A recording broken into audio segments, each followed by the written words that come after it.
from our NTV studios here at the Serena Conference Center.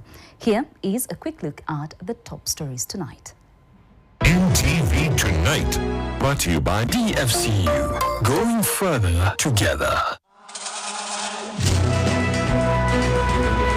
Tonight, Kampala is unlivable, it's unchangeable, it's untenable, and we must move out of it. Government reignites the long-dead wishful talk of having the capital city shifted away from the Kampala chaos. Who is happy really living in this city?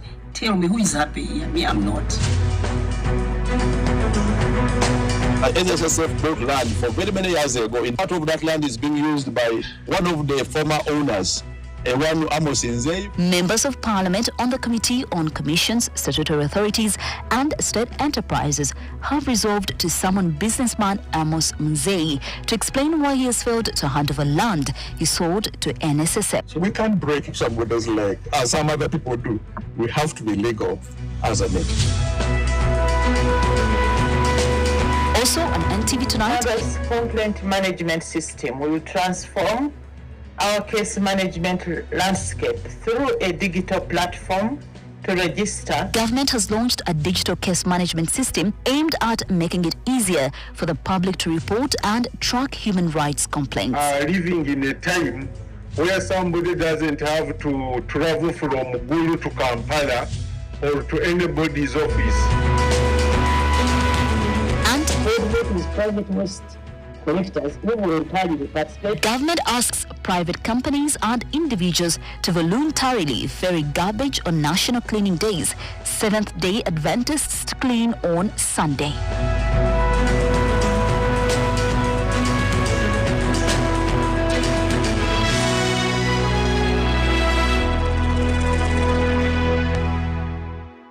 DFCU, going further together.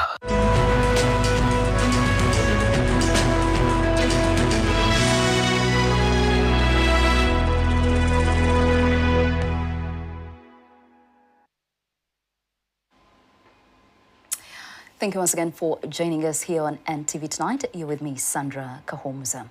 Now we do get started from the Minister of State for Urban Development, Margaret Muhanga, that has reignited the long-dead wishful talk of having the capital city shifted away from the Kampala chaos. Muhanga argues that Kampala is unlivable and that hardly anything can help to salvage the situation. She does suggest a return to the Vision 2040 plan of having a whole new city built from scratch. We have more in this story. Kampala is a nightmare that many residing within and in the neighborhoods have long agreed about, regardless of status. It's either about the time-consuming traffic mess or the mushrooming unplanned structures. The Minister of State for Urban Development, Margaret Muhanga, should be one of those less worried about wasting valuable time in traffic or even fuel because of the privileges of having a lead car. However, Muhanga is disgusted by the situation. Who is happy really living in this city? Tell me, who is happy here? Me, I'm not. The traffic chaos is worse when linked to the productive working hours lost daily and the revenue estimated in trillions of shillings. We lose 1.6 billion every year, $1 billion every year due to this traffic jam. People are waking up at 4 a.m. to make it to their offices by 8. That's insane. I had an appointment at Sheraton, and they started. It was at 5, and I set off from home at midday, and I missed the meeting. The ministry officials hold that at this level, hardly anything within human limits can improve Kampala. Trying to redeem Kampala is impossible. This place is irredeemable. Greater Kampala metropolitan area. And you can even see from our own perspective as Minister of Lands, we actually live in Kampala completely, nobody talks about it. A suggested alternative is the shifting of the capital city to elsewhere.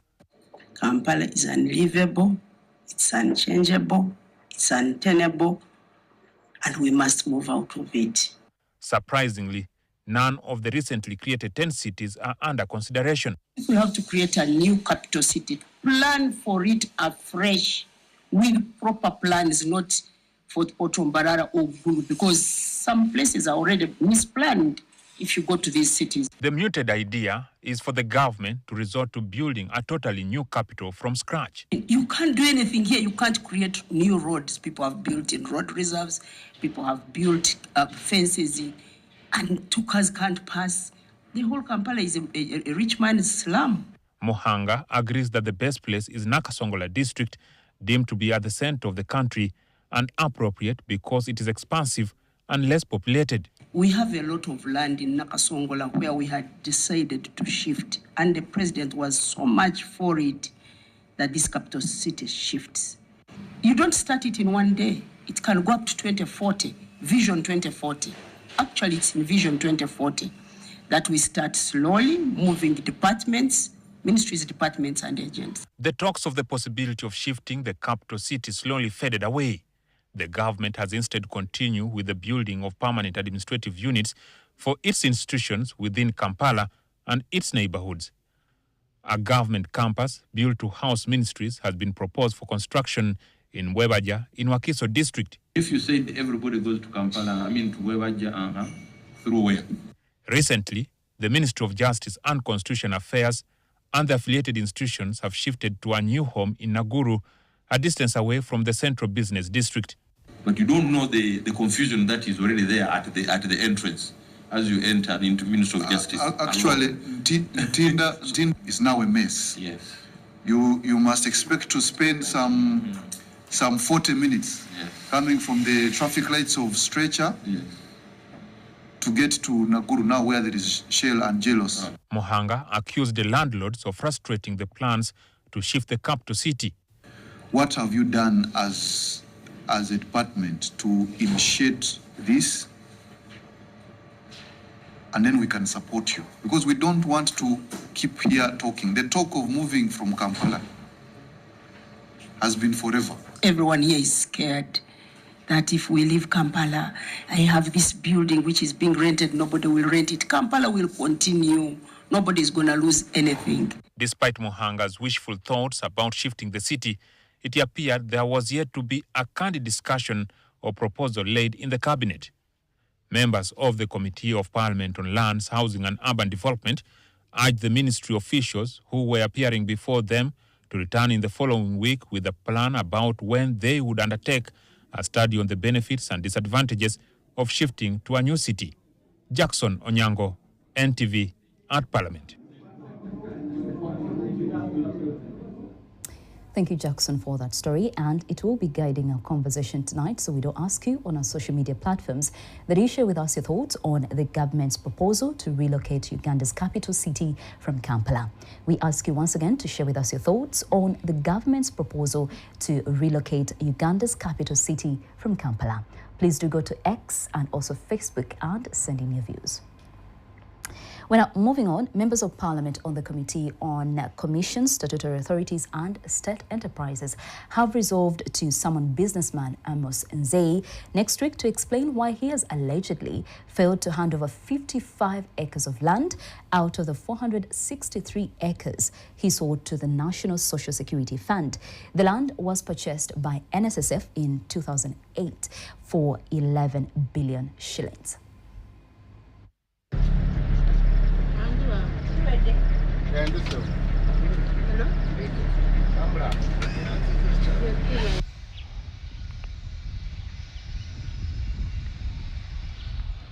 Where I stand, those cows are on Nzei's, on the property that Nzei is holding on to.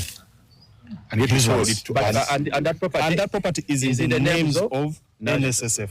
Yes. And NSSF has said, now we are done with negotiation. We are going to secure an order of eviction. Good. So how long, you said you bought this land which year?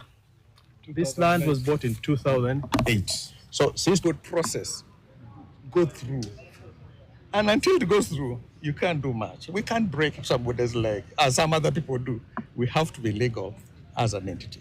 As Kosase, we learned that NSSF bought land for very many years ago in Temangalo, for a housing project, among others. But to date, they could not access part of that land. We did, and we also learned that part of that land is being used by one of the former owners, one Amos Nzei, for his own accommodation as residence, and also for farming, cattle farming largely. We inspect the site every two weeks in a month. When did you last inspect? 2 weeks ago, which is the middle of last month. You give them advice. Whenever we inspect, or in writing? In writing. Whenever we inspect, can you have a copy of that? We can avail all the copies since the project began. I know. We want for the last week as well. No problem. That we can share. One, of course, we are concerned that the wording at the entrance of the fence, we are in Chinese. We shall seek a translation to appreciate what actually the wording mean. We wanted to find the word NSSF. We actually found Chinese words. Equally, in our oversight on the construction project, we found that some of the walls of the buildings appeared concerning. They appear to be watery with the watery layer, which we found a bit concerning, and we put to task the contractors. We want satisfactory reasons as well. When we looked at the rooms, according to our eyes, we realized that the room was the size of a mere bed with no space for a user. We'll stay with matters to do with the government and hear that it has launched a digital case management system for the Uganda Human Rights Commission aimed at making it easier for the public to report and actually track human rights complaints without necessarily physically visiting the Commission's offices. This system is expected to improve access to justice and reduce the cost and time involved in reporting complaints. Yes. Yesterday, while appearing before Parliament's Committee on Commissions, Statutory Authorities and State Enterprises, Uganda Human Rights Commission Chairperson Mariam Wangadia was questioned about the Auditor General's 2024-2025 report, which found that the Commission had failed to hold tribunal sessions to handle human rights complaints. The failure to convene the tribunal has left some cases unresolved for as long as 21 years, with the Commission attributing the backlog partly to inadequate funding to facilitate its activities. To bring services closer to the public and reduce the cost of accessing the Commission, government has now introduced a digital case management system that allows people to lodge and follow up on human rights complaints remotely. According to NTV, the platform is intended to supplement the Commission's existing processes. Now we are living in a time where somebody doesn't have to travel from Gulu to Kampala or to anybody's office. But with this system, we would like to urge the public to utilize it and lodge complaints through the system. The good thing is when you lodge the complaint in the system, the task to follow up is ours. This human rights complaint management system will transform our case management landscape through a digital platform to register, track, report, and resolve human rights complaints speedily, efficiently, and effectively. However, this is not the first attempt by government to digitize the Commission's services, raising questions about what is different about the new platform and why a new system was necessary. Where information on cases was difficult to capture in the existing system. It was closed, vendor closed, it was desktop. It was not that flexible as they would wish. The earlier system called Heuris did not fail, but it was struggling. There is a difference between failure and facing a challenge. So it is because it was not producing what we exactly wanted, we decided to enhance. Uganda Human Rights Commission Chairperson says while the system has the potential to improve access to the Commission, there are still challenges that could affect its adoption.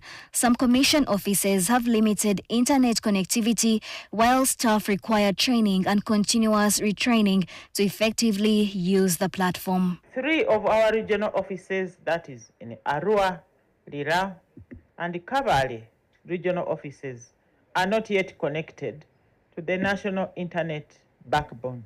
Wangadia has also called on NITAU to consider adding more languages into the system. Meanwhile, government has also launched the ULearn platform, which will enable teachers and instructors to access online training in areas including digital literacy and financial literacy. The ULearn platform.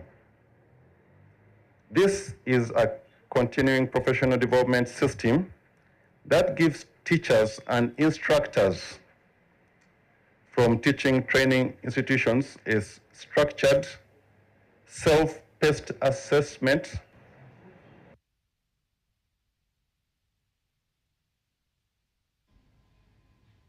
Well, we do now hear from the Commissioner for Transport and Road Safety, Winston Katshabe, that has directed the traffic police to immediately interdict and impound heavy-duty motor vehicles fitted with illegally installed horns that scare other road users when sounded.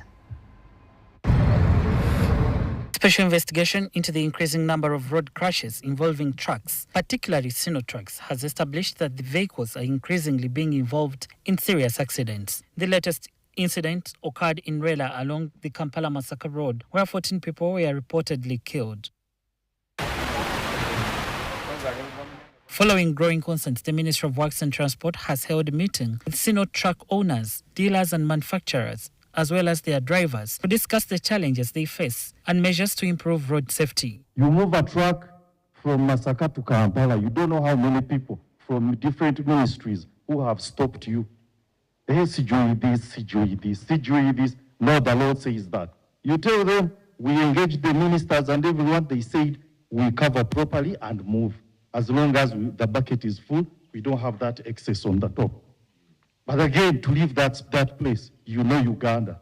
You go to another spot, you go to another spot. In Imbalala, now, let me first get your name. Didan Bawerwa. Winston Katshabe, the Commissioner for Transport and Road Safety, used the meeting to direct traffic police to arrest truck and bus drivers and impound their vehicles if they are found fitted with excessively loud horns that disturb other road users or aftermarket headlights that obstruct the vision of oncoming motorists.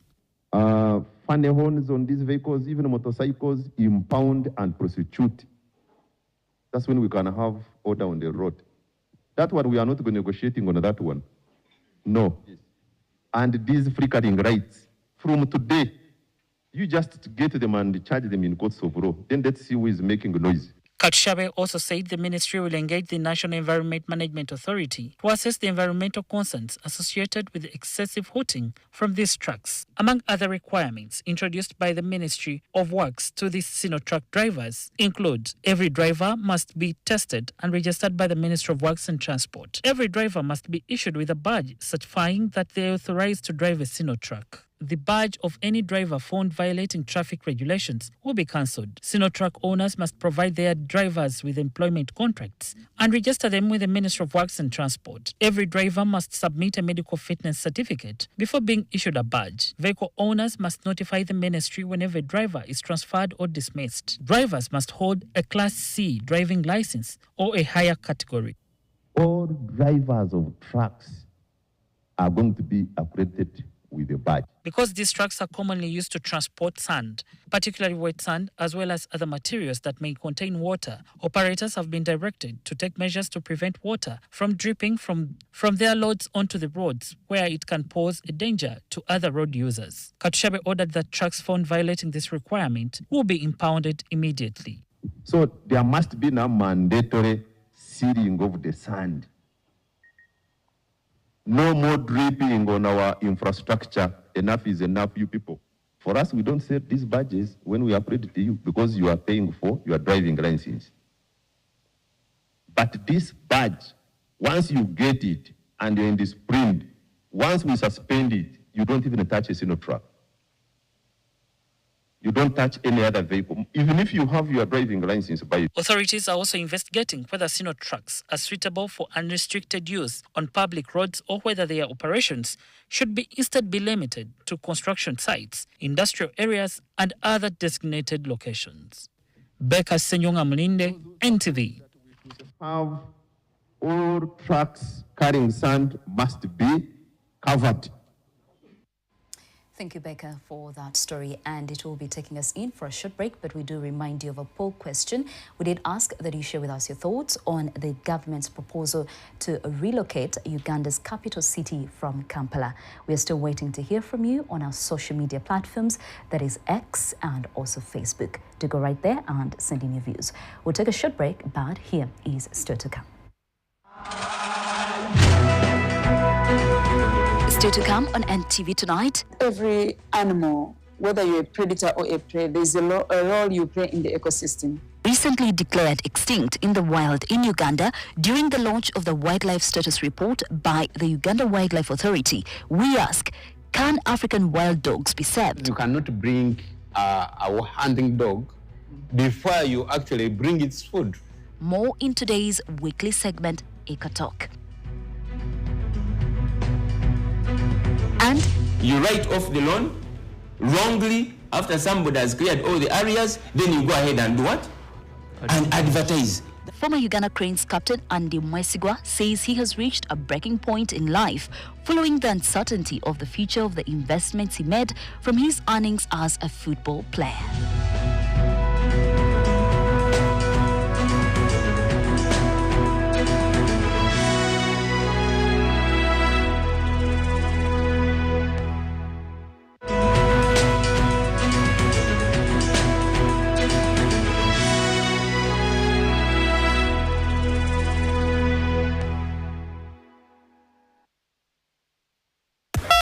Hello, Mr. Mukasa. Hello, how are you? I'm okay, sir. Are you the broker? The original one. I was told you have very good rentals. That is right. How many bedrooms do you want? I want 3 bedrooms. Okay, did I tell you of the price? Yes, of course. 500,000.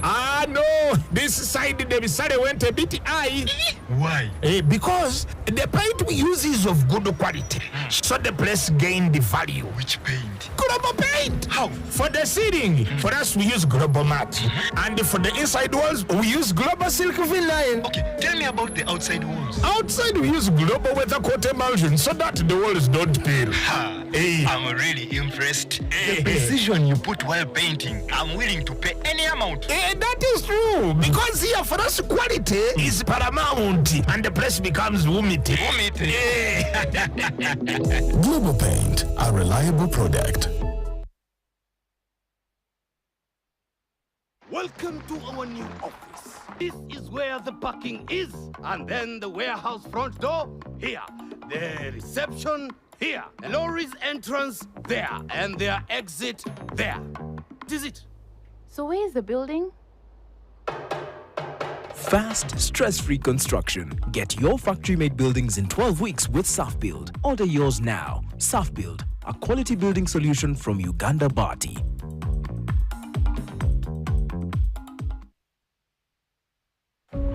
Our bodies are sustained by nature's endless gifts.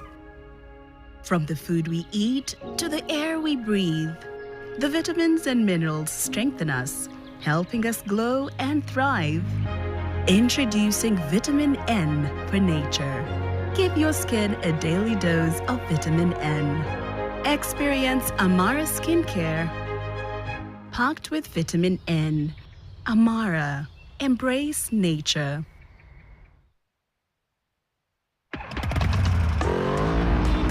Take a look around, and you'll see everything can be reimagined. Everything rough can be smooth. Everything old can be fresh. Everything can be made vibrant and full of attitude. The world is what you make it. So why not make it yours? Guinness Smooth. Make it yours.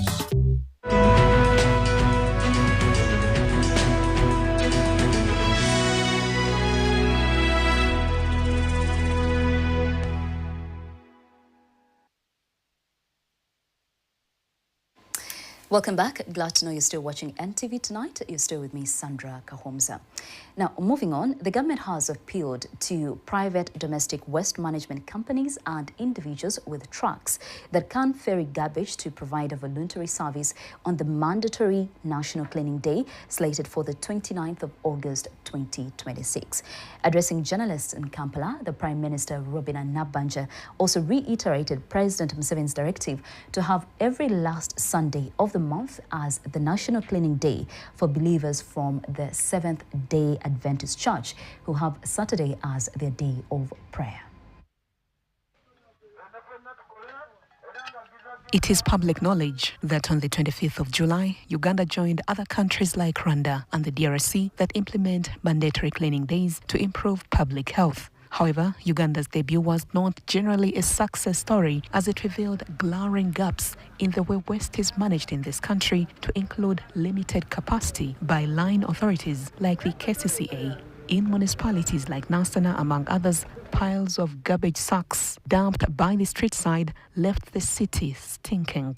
To address the challenge, Prime Minister Robina Nabbanja has appealed to private waste management companies and goodwill individuals with trucks that can't ferry garbage to offer a voluntary service on the second mandatory National Cleaning Day set for 29th August. Whoever has a vehicle that can carry garbage, please come forward and help. We ask you. That is why we have started early. Participation is always to be implemented as a civic duty backed by local administrative mobilization through LC chairpersons and parish chiefs, city authorities, and the Uganda Police Force. I will encourage the DPCs and the RPCs to move with some brooms in the patrol cars so that if we find you loitering around, we give you a broom and you sweep. You sweep around afterwards. When it comes to 10 o'clock, we allow you to go. Because why should some people be cleaning and you are there loitering? Enforcement should promote compliance. I repeat this.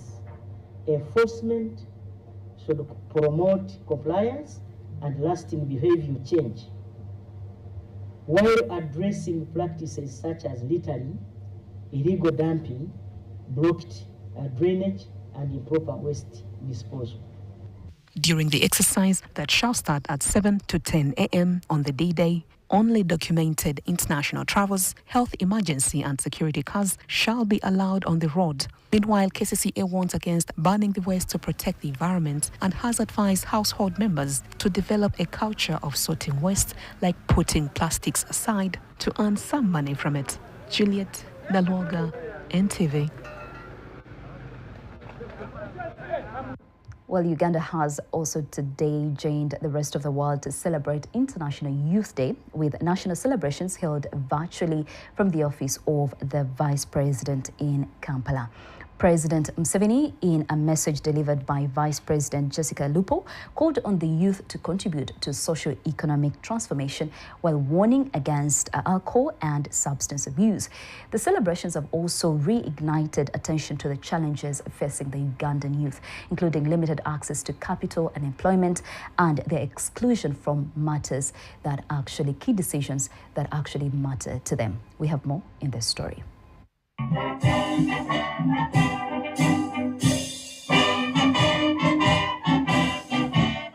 The national dialogue focused heavily on moving beyond theoretical empowerment and shifting directly into practical wealth creation.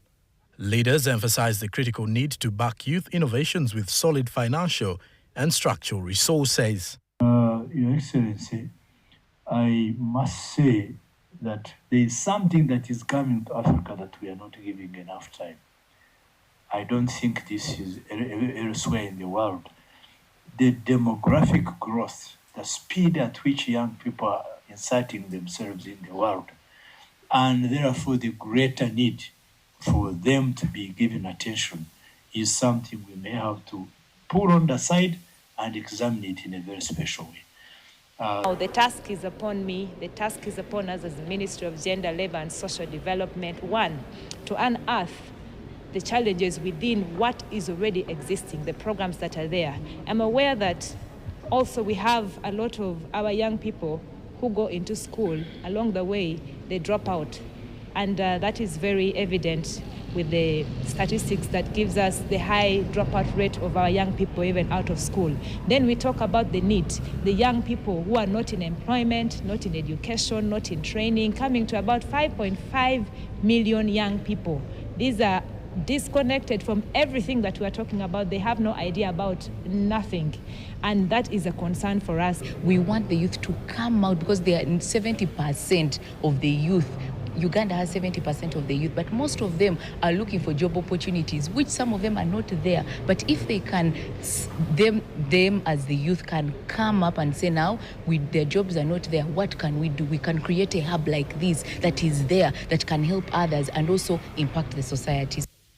In his message, read by Vice President Jessica Alupo, President Museveni called on young Ugandans to play a leading role in the country's socio-economic transformation. Government will continue to extend capital directly to wealth creators through initiatives such as Emioga, the Parish Development Model, the Youth Fund, etc. These funds are not for decoration, nor are they gifts for consumption.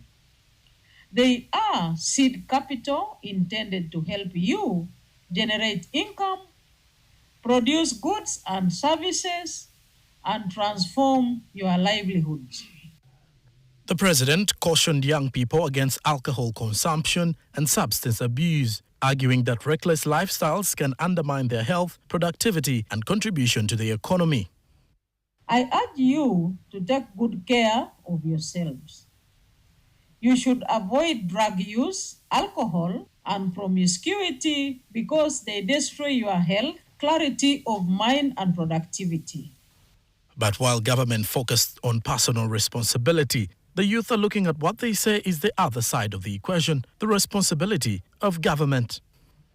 Young people add that they are frequently the target of policies designed in their name, but are not always at the table when those policies are being formulated. Well, recently, there's been a lot of talk about young people and being included, but it didn't feel like we're really being included in these rooms because all these things are being discussed about us that are supposed to help us, and yet we're not in the rooms, yeah? So we hear about the things being said after.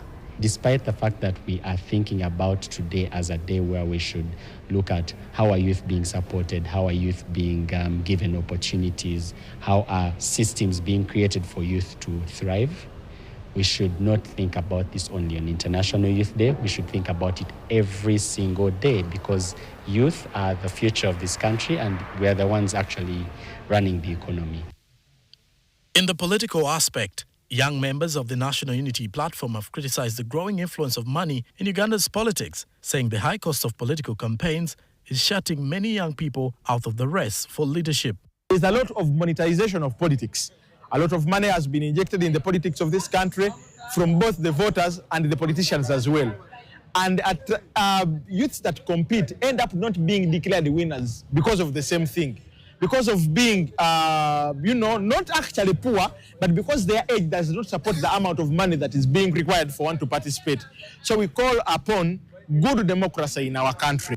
For government, the challenge is now to turn the annual rhetoric around youth empowerment into measurable results. For the youth, the message from today's celebration is clear. They do not just want to be talked about, they want to be heard, funded, and involved. And as Uganda's young population continues to grow, the cost of failing to address those demands could be far greater than the cost of meeting them. Joram Paul Sonko, NTV Tonight.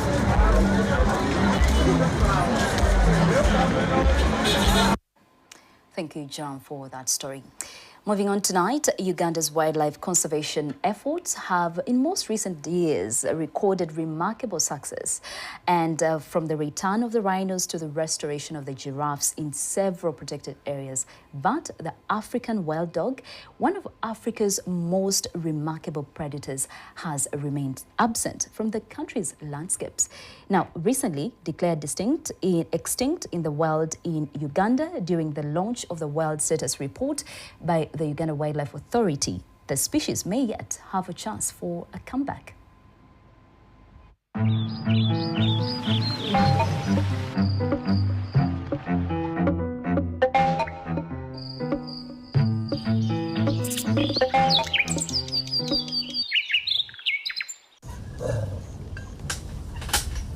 Highly social, intelligent, and among Africa's most efficient hunters, the African wild dogs once roamed parts of Uganda's savanna landscapes. Today, the species is classified as endangered globally, with only about 6,000 estimated to be remaining in the wild across Africa. In Uganda, however, they are no longer found in the country's wild landscape. The last sighting was 26th June 2023, and there were two crossing. We believe they were in transit to Congo, to Sudan, actually, to southern Sudan. So we haven't seen any other since that sighting near River Narus, and we believe that was after 30 years. So we are now concluding that they could also be extinct in Uganda. Unlike many predators, African wild dogs are known for extraordinary teamwork, living in packs, cooperating in hunting, and defending their territories. Several factors have been blamed for their disappearance. We have been having a lot of arms with the Karamajongs. So these dogs were killed through shooting and through poisoning. We believe most of them were killed because of the human-wildlife conflict. And then the few that remained could have looked for a safer place and migrated to southern Sudan. The main reason was human-wildlife conflict, and also that during the colonial regime, actually, I think even bounties were paid for them to be killed because they did attack some livestock. At CTC Conservation Center, a privately managed conservation facility in Butambala, efforts are underway to bring the species back from the brink. The center imported some African wild dogs from South Africa, and the animals have since established a managed breeding population, marking the first significant presence of the species in Uganda. The parent stock, which has babies now, was imported from South Africa. I think the stock we imported recently was 5, and right now we should have 12 in total. We went from 5 to 12. African wild dogs play a critical ecological role as apex predators. Ecologists say the loss of any species creates imbalances that can ripple throughout an ecosystem. And every animal, whether you're a predator or a prey, there's a role you play in the ecosystem. Because without you checking some of the increasing number of the prey can also be a problem. So they will eliminate the sick and ensure that the disease doesn't spread. They will eliminate the old, which are not useful at all in breeding. And that eliminates also the danger of human-wildlife conflict. They do hunt, they're endurance hunters, so they will follow a group of antelopes and they will take out the one which exhausts first. So, which helps to genetics as well, because the stronger antelopes are the ones which keep surviving, while the weaker ones get picked out. So it's competitive evolution, which keeps also the antelope strong. The conservationists also share some of the uniqueness of the wild dogs. For every single way one can see in them, their colors, their behavior, their hierarchy, their pack life, the way they hunt, I would say almost every aspect makes them unique. Uganda's recent conservation successes provide reason for optimism. The country has successfully reintroduced rhinos, restored giraffe populations in selected areas, and continues efforts to move wildlife into former habitats. We asked the Uganda Wildlife Authority whether reintroduction of the African wild dogs is part of the plan. No, we have plans of restoration, actually. Yes, we are just prioritizing. What we can do as a private entity is provide the animals. We can breed them here and provide them a safe environment. Have their population grow up to an extent where one can consider reintroductions. We are, however, now donating some animals to UEC as well, just to build national capacity. Our plan, eventually, once we have action plans for every species, then we move into reintroduction. Yes, looking at CTC, it will be one of the places where we could get them and restore them in the Kidepo landscape. Certain considerations, however, must be made before reintroduction. So want to first build the numbers of these other herbivores, because you cannot bring a hunting dog before you actually bring its food. You must make sure that there is food for it. Otherwise,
actually bring its food. You must make sure that there is food for it. Otherwise, it will not survive. But before we even move into restoration, we have a lot of work to do to ensure that the reasons for the extinctions are actually solved. Uwa says there could be consideration of importing as well. Probably we should be able to import some of them and bring them into the country, because sometimes breeding, they lose their hunting traits. Because every day, they are used to being fed. So you need to get that breed that's used to, which is resilient, which can withstand the bush and should be able to hunt on itself instead of being fed on a daily basis. Conservationists believe their return into the wild would not only strengthen ecosystems, but also add to Uganda's appeal as a wildlife destination. They are unique. They are in very few places. So when you have them, you have an asset, an attraction that would attract more people into the country. As the African wild dogs continue disappearing from the wild in many parts of the world, conservationists are urging Ugandans and the global community to recognize the importance of safeguarding these species that are critical to the African heritage. I'm Benjamin Jumbe, NTV EcoTalk.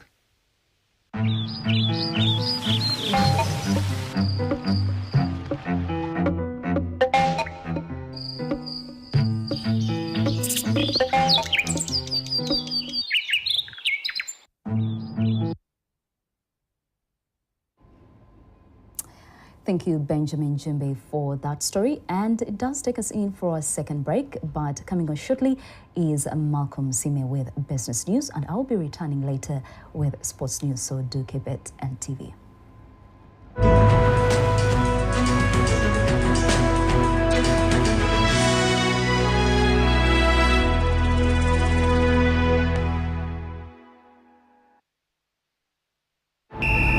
Greatness isn't given. It's earned. It's the result of your mindset. Relentless, focused.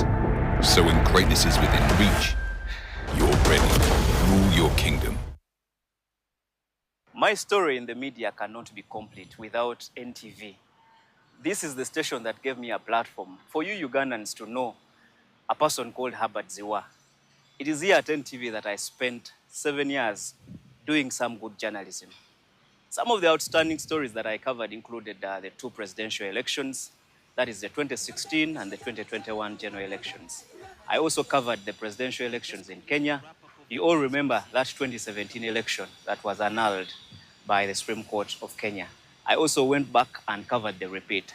There are so many other stories that I covered, including the Arua by-election and others. So without NTV, maybe you members of the general public wouldn't have known a person called Herbert Ziwa. My journey in journalism cannot be complete without NTV. On my behalf, I want to wish the NTV family a happy 20th anniversary.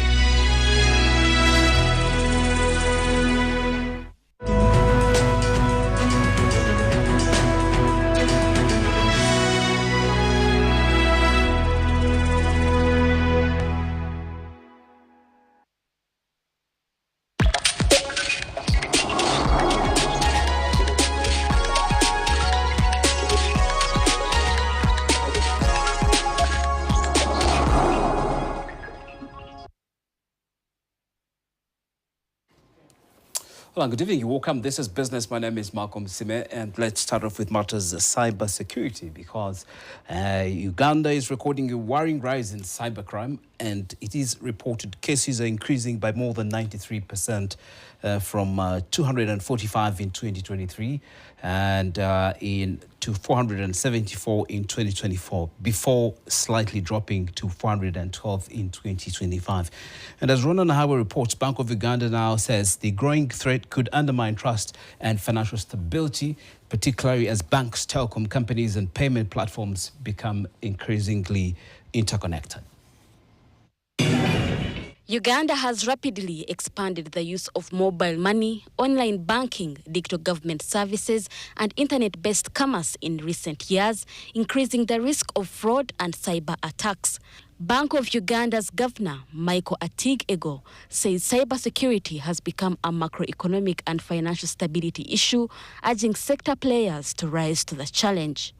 A national assessment by NTV found that roughly 4 in every 10 Ugandan small and medium enterprises have already experienced some form of cyber attack. World over, this picture is starker still. Industry estimates now put around the annual cost of cybercrime at some $10.5 trillion a year.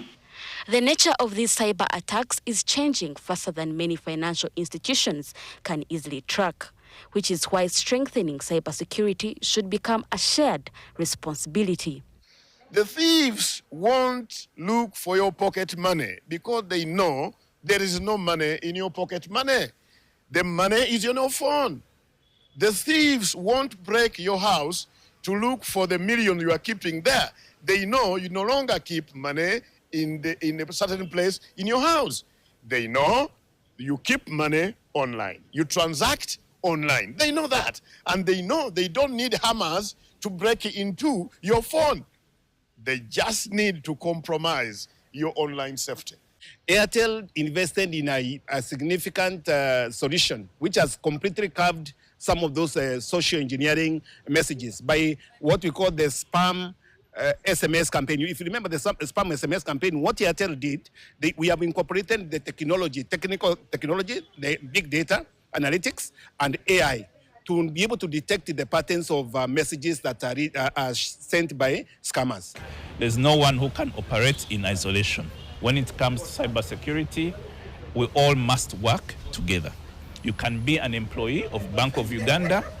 You pick up internet, you pick up a malicious threat from your home internet or your phone, you bring it to your office at the bank, and you take down the whole banking sector or banking systems of the country. So it's an interconnected systems. So the key takeaway is that we must work together. With 23 million Ugandans, nearly half the population now online, the country's growing digital economy presents huge opportunities, but also demands stronger cybersecurity to protect users, institutions, and the wider economy. Rona Nahabwe, NTV Business. Thank you, Rona. A deepening youth unemployment crisis is shaping up, and that's according to a new report which shows economic growth, weak job creation, and rapid technology changing, making it increasingly difficult for millions of young people to secure decent work. And that's the research by the International Labour Organization, which goes on to say global employment trends for youth 2026. Back to the Future report warns that global youth unemployment rate climbed 12.4% in 2025, leaving 67 million young people aged 15 to 24 without jobs, while more than 257 million were not in employment, education or training. The findings point to widening barriers to entering the labor market and growing uncertainty for a generation trying to build its future.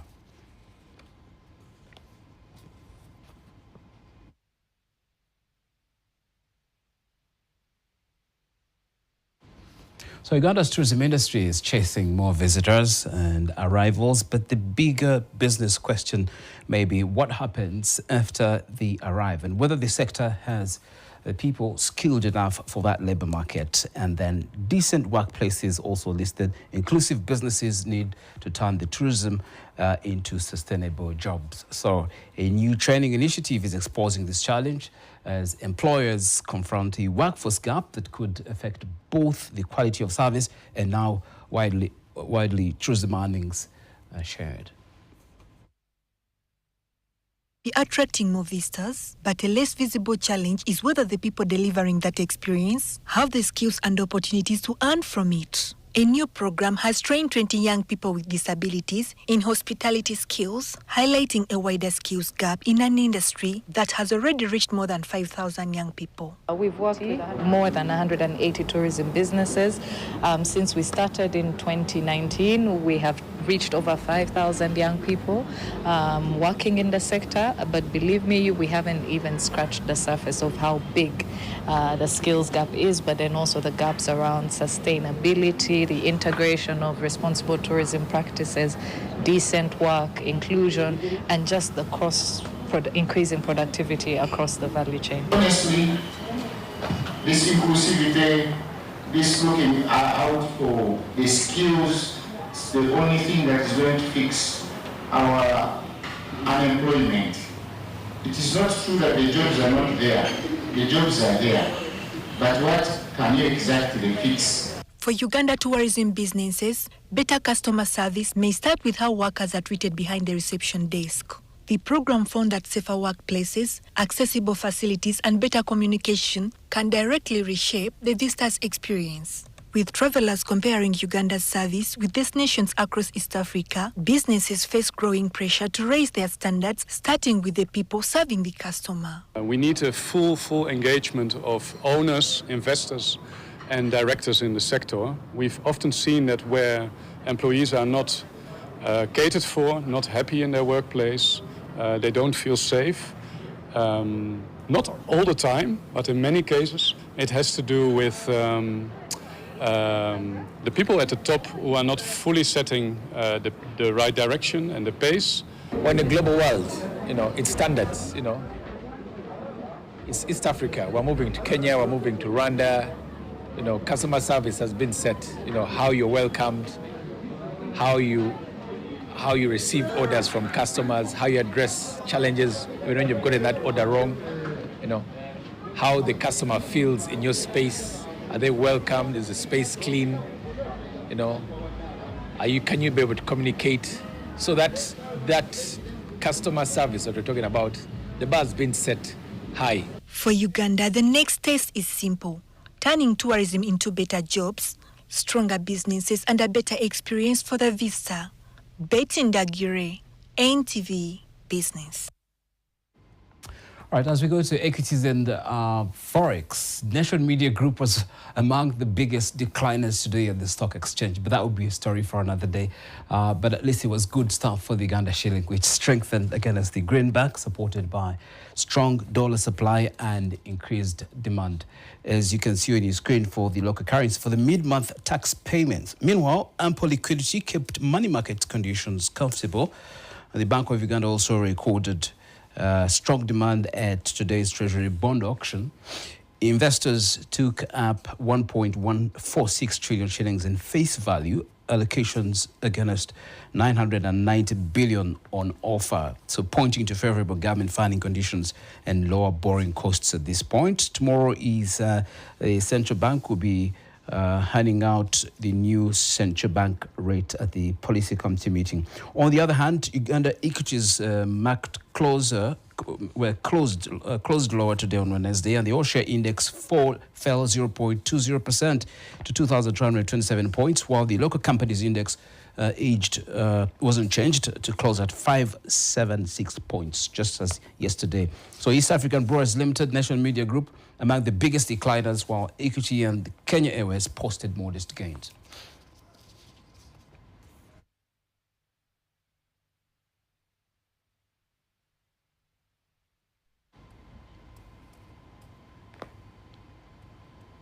Looking at your coffee prices, and that will be business.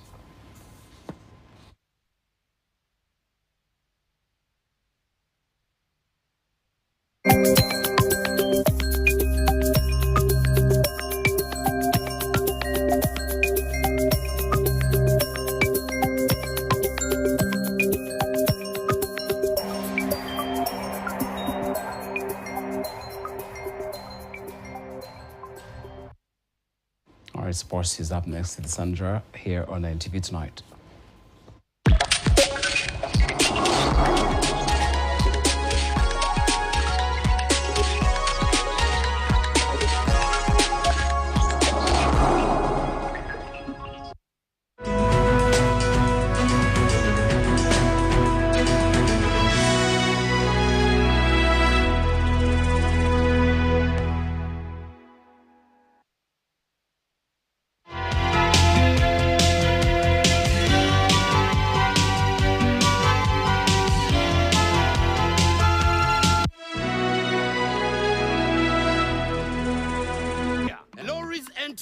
There and their exit there.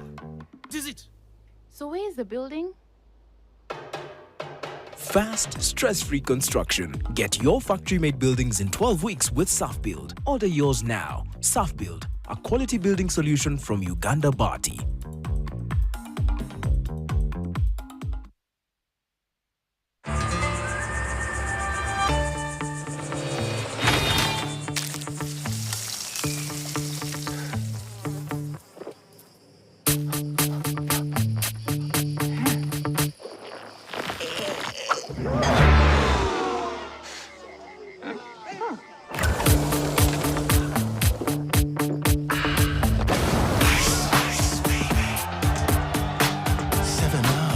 Super duper refresher.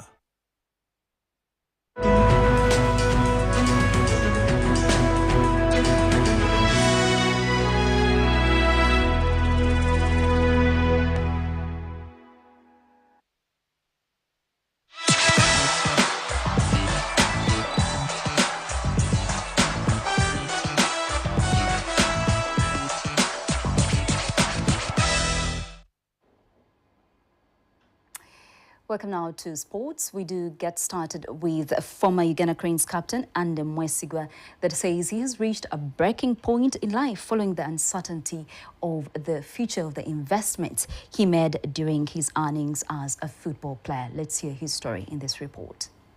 11, they're threatening to add, and they are almost. Andem Mwesigwa, the captain.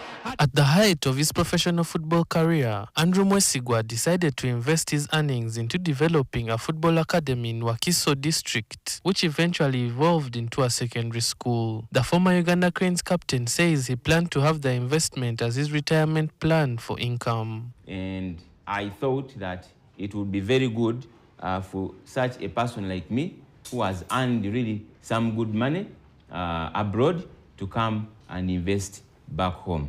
However, Mwesigwa's retirement from professional football came earlier than he expected in 2017, before he completed the project. He says in 2018 he acquired a loan with one financial institution in Kampala to finish the job, but he was caught up with the COVID-19 lockdown before he completed the loan payment. Yes, we signed that agreement in 2019, December, but I received the money in 2020, the month of February. Then right away, after 2 to 3 weeks, they announced, His Excellency announced for the lockdown. But when they fully opened, like fully opening of schools to operate normally, I looked for money and paid all the arrears. Actually, I collected 230 million and I deposited in the bank. Now, the former footballer says despite efforts to clear the loan, the bank has put him under pressure. You write off the loan wrongly after somebody has cleared all the arrears, then you go ahead and do what? And advertise. That was wrong. So, actually, immediately after advertising, we went to the bank and they gave us another document, which document says that we are charging you 30%. 30% per month. We have that document with us, per month. And they've been calculating all along, 30% on the principal and on the interest. He believes the financial institution is working under influence of unscrupulous people in the sports fraternity who want to acquire his investment. They went ahead, advertised, went ahead and did the auctioning And as they've told you, some people brought in big offers that they're offering the bank to buy the school. And according to our investigations, we found out that some of them are our own in this family. He appeals to the authorities to intervene and save his dream from perishing. Noah Walakira, NTV Sport. Well, now the country and the entire sports fraternity continues to mourn the demise of former youth football administrator Raphael Wide, who passed on last weekend in Kampala. He will be remembered as a great champion for youth soccer development in the country. For decades, the name Raphael Wide was associated with two things, education and football. But his most enduring contribution may have been much simpler, making the rules count. I can describe him as a very honest man, integrity of the highest level, his love for young people and grassroots football, and probably being a team player. Never at one time did he ever order us to do anything. And I think it is because of him, one of the reasons, that Coca-Cola continued to increase on the budget. By the time COVID came in 2019, we had gone beyond $1 billion. As one of the key administrators of Coca-Cola, Wire chaired the disciplinary panels where decisions could change the fortunes of powerful schools. He listened, he examined the evidence, and when the rules demanded punishment, he delivered it. Of course, we were being fought left and right, but one key thing we had was integrity. And if you wanted integrity, was his middle name. If you wanted integrity, very few people like Mr. Wire. Today, probably they are not there. So today you find schools winning tournaments because they've got officials on the organizing committee. But whereas he was on the organizing committee and chairman for about 30 years, Old Kampala only won twice. In 2005, that integrity was tested in Masaka. Old Kampala SS, a school of Wire himself, was penalized after a player's name was found to have been incorrectly recorded. He held his ground and got his school banned. Petitions were left and right. So some big schools were caught cheating and they were asked to pack and go. So they claimed that Mr. Wire was working for his school, Old Kampala, to remain. Then they went into the records and found a very flimsy reason. The rules say a player has to be registered in the names on his academic papers. So his games teacher was stubborn, and instead of writing Kampi, the name Kampi, he wrote Kapi. Like you'd call John and you say Johnny. So the other ones used that to petition against Old Kampala, and he was chairman. And we said, oh, if you want to prove it's fair, first of all, he withdrew, he recused himself from chairing that meeting. He asked his school, Old Kampala, to leave. That year, St. Mary's Kitende, Standard High School Zana, and Old Kampala all left. But he even took his own boys to Masaka town, bought for them a special meal, and told them, you violated the rules. Go. Wire died on Sunday morning in hospital while nursing an injury he sustained from a fall a week earlier. He will be laid to rest at Majanji in Busia this week. Well, finally, in sports tonight, Uganda Cricket Cranes wars at the ongoing ICC Challenge League B World Cup qualifiers continued when they suffered a second defeat. We look at the highlights of that.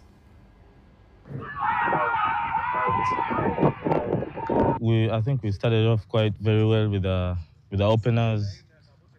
We bowled quite very well, but the batters got off on a good start, and I think we were kind of lazy in the power play. We gave away a few extras, a few singles in the 30 yards. Maybe if we stopped that, they couldn't have gotten to that big score. But again, I think we take this as a lesson and come back stronger in the next games. Yeah, I think it was a tough wicket to bat on, but I think we lost a few wickets, easy wickets. Let me call them easy wickets. We gave away a few easy wickets there. Maybe if we had wickets in hand, we could have gotten the game. It felt good scoring a 50 on a losing end, but I'll take it as a positive and build on that.